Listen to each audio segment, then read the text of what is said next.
Эта история произошла в таежных краях, в тех местах, где природа будто бы застыла во времени, где толстые деревья тянулись к небу, а вечерний туман окутывал землю, создавая атмосферу таинственности и покоя. Федор был опытным охотником и знал все местные окрестности как свои 5 пальцев. Его знакомые говорили, что он может найти дорогу даже в самый густой лес, а прозорливость его была такова, что он не только искал зверей, но и понимал настроение природы. За свою жизнь он добыл множество дичи, и мелкой, и крупной.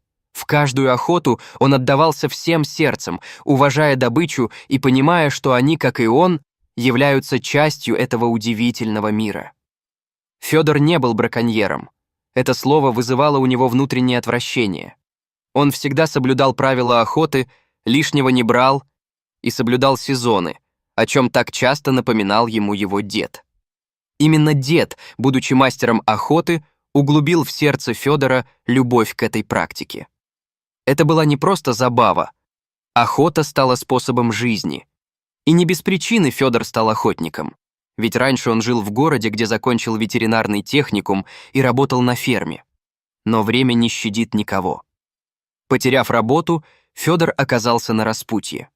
Семью надо было кормить, и новое существование в таежной местности стало для него единственным выходом из положения.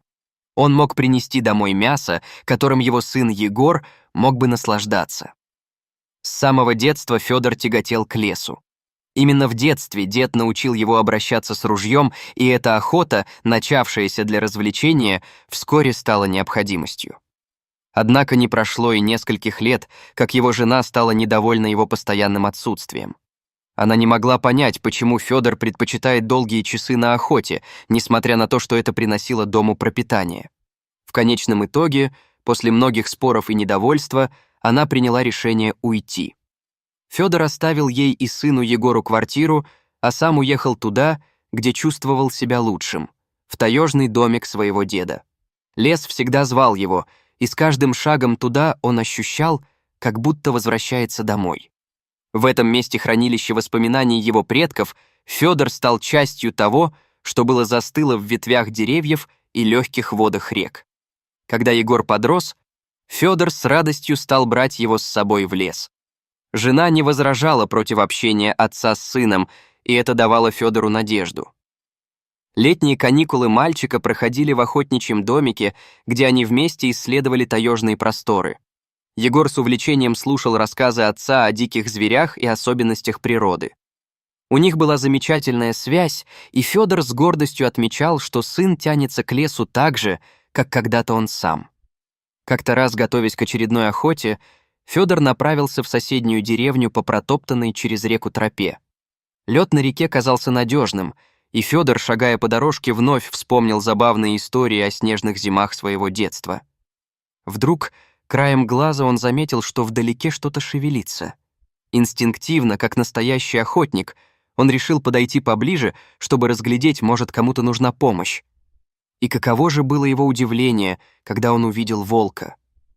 Хищник едва ли держался на плаву, и только его голова торчала из воды, а передние лапы безжизненно свисали. Волк с закрытыми глазами, кажется, уже смирился с печальной участью. Вода вокруг него становилась ледяной, ее поверхность затягивалась коркой торосов. У Федора в сердце зародилось чувство сострадания, и он незамедлительно вытащил нож. Разбивая ледяную корку, Федор осторожно вытащил волка на поверхность. При этом ему казалось, что зверь уже не жив. Но как ветеринар, он знал, как проверить, есть ли жизнь в этом существа. Он вынул из кармана фонарик, зажал пальцами веки волка и осветил его глаза. Зрачки мгновенно сузились от яркого света.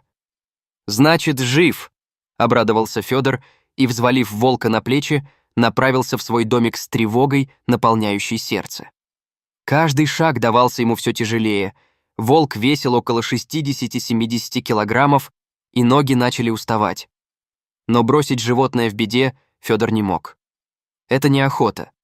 Здесь была другая природа, другая солидарность. С этими мыслями, уставший, но целеустремленный, он добрался до своего домика. Уложив волка поближе к печке, Федор накрыл его старым одеялом и быстро переоделся. Он понимал, что нужно восстановить тепло зверя и его кровообращение.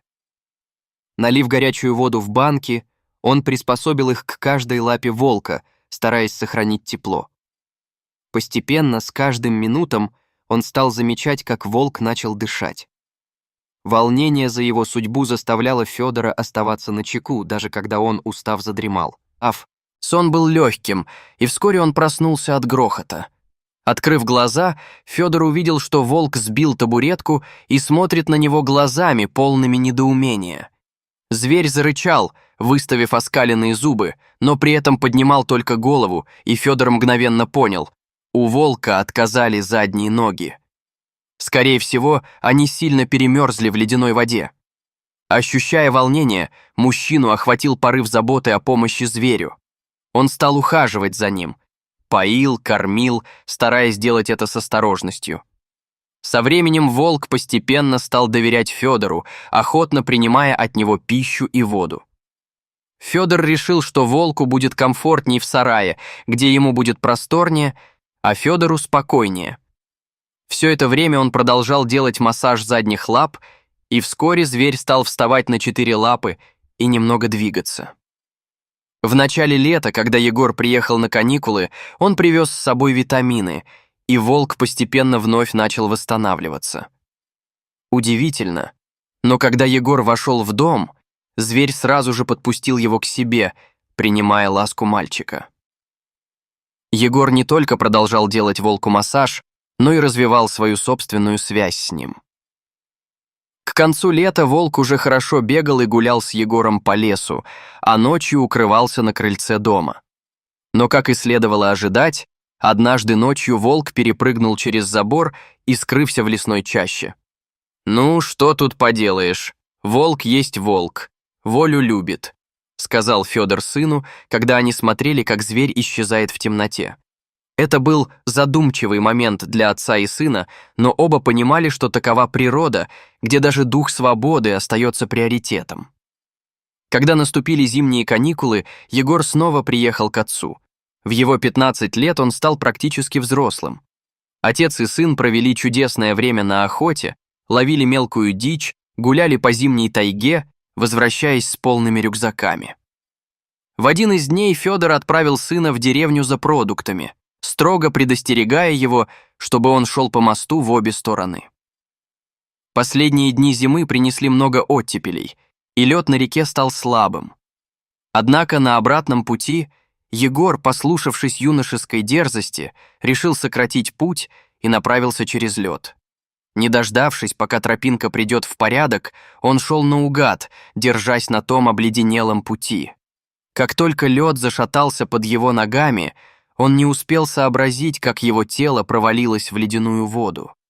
Пузырьки холодной воды окружили его, и одежда мгновенно намокла, тянув кода вниз. Холодная вода, как ледяное лезвие, резко перехватила у Егора дыхание, а его попытки зацепиться за края разрушающегося льда были безнадежными. В паническом страхе он не знал, что делать дальше.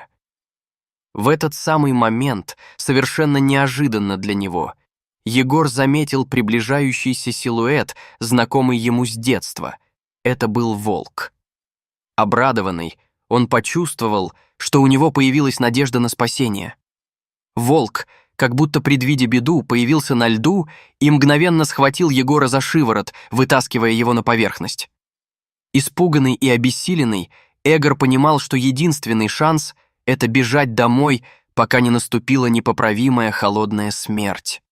Он помчался в сторону дома изо всех сил, не оглядываясь, а волк бежал рядом, укрепляя его смелость. Федор, увидев мокрого сына, сразу все понял и с гордостью взглянул на волка, который, будто бы осознавая свою роль в спасении, с низкой головой направился в сторону леса. Волк обменялся взглядом с Федором, и в этом взгляде было понимание и благодарность. С этого момента больше они волка не видели, но в сердце у Федора и Егора навсегда осталась память о Спасителе, который пришел на помощь в самый критический момент. Вот такая удивительная история. Она напоминает о том, что даже в самые трудные времена дружба и преданность могут прийти откуда угодно, даже от тех, кого обычно мы считаем хищниками. Дорогие зрители, если вам понравилось это видео, ставьте лайк и подписывайтесь на наш канал. До свидания.